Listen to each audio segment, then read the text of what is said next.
How to play Netflix games without a subscription.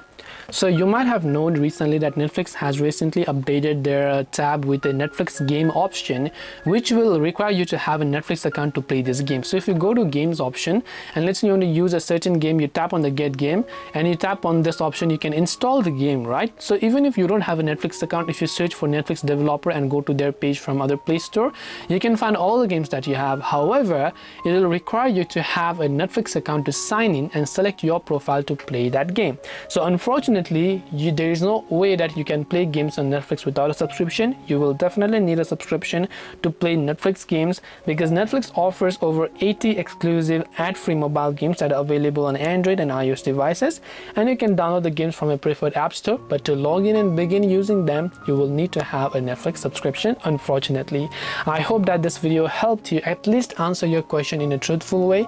If you have got any further questions, feel free to leave them down below. Thank you for watching till the very end of this tutorial, and as always, see you soon in the next video.